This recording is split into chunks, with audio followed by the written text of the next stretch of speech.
Hi everyone, this is Sean. Welcome back to my channel. In today's video, we are going to be discussing just one of the several reasons on why law enforcement applicants fail the background investigation process.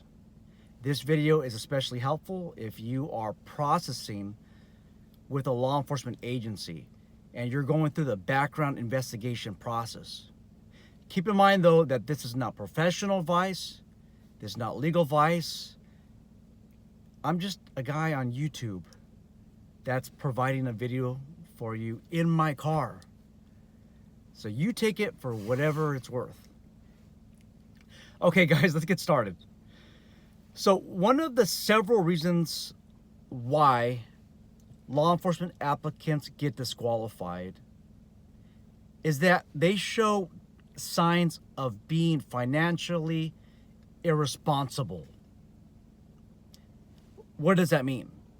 So a law enforcement background investigator, and by the way, I can talk a little bit about the background investigation process because I am a certified background investigator.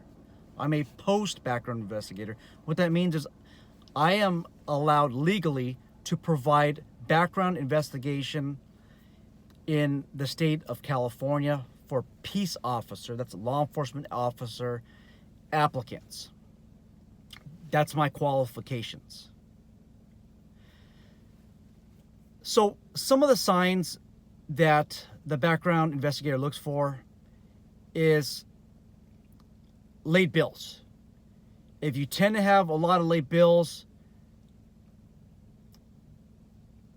the hypothesis or the theory is that you are financially unstable. Now, it might not just be one bill. It's just an accumulation of several bills over time.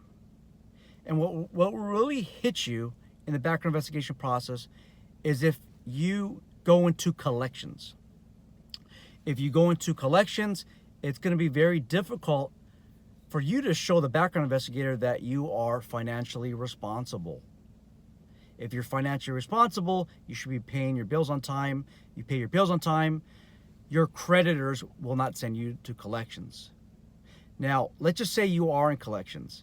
Make sure that you have some type of debt repayment plan, that you're being consistent. You're constantly paying off that debt. I would be consistent more than a year.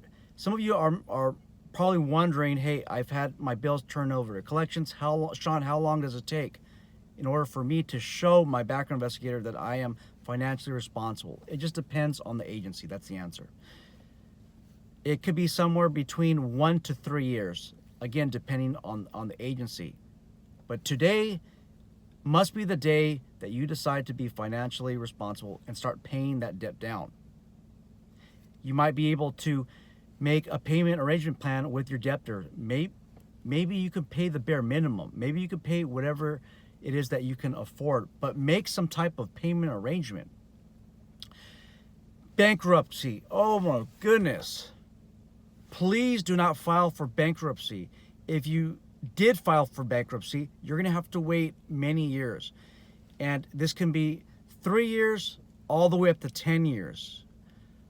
My friend Jose, aka Blinky Anonas, I worked with him private security back in the 90s, and his dream was to be a correctional officer, a CYA, a California Youth Authority officer. That was his dream.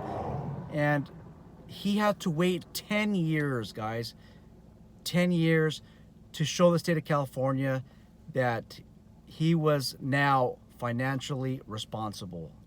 10 years. May he rest in peace. Jose passed away a couple of years ago. He was able to finally fulfill his dream of becoming a correctional officer. He did about 18, 19, 20 years, and he passed away. His son also passed away, but that's a topic of another story.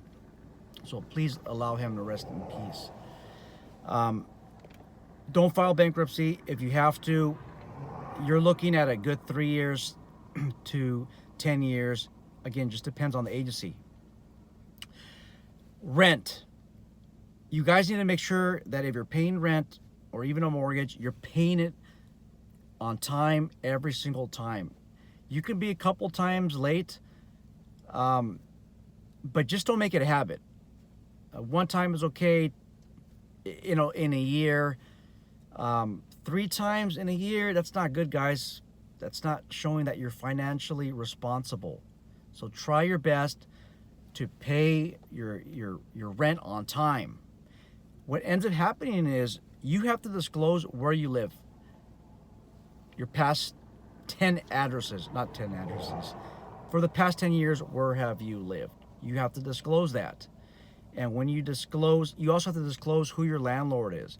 Your background investigator will call them, or they'll send them a letter, or they'll send them an email and ask if you have been making your payments on time.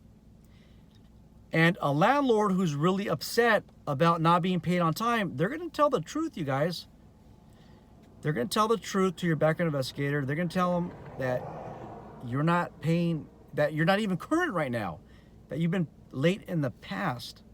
Okay? Make sure that you constantly pay on time.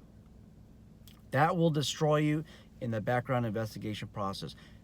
I can't stress this enough. Pay your creditors on time. If you can't pay on time, make sure that you set up a payment plan. I know in the comment section box below, you guys are just dying to tell me that you have a late bill from this year. It's been this many years that have passed. I can't give you an answer on what is acceptable time frame. I can't give you an answer on whether your background investigator will approve that issue. I can't, because every agency is different. But if you have any specific questions, if you have any questions that you think I might be able to answer, let me know in the description box below. Not the description box, it's late, guys. Or early in the comment section box below. And also, I've made another video on one of the top disqualifiers, another top disqualifier in the description box. I'll leave a link to that video. It's one of the most popular videos that I have on the internet so far. You guys all take care, and good luck to you if you're processing with a law enforcement agency.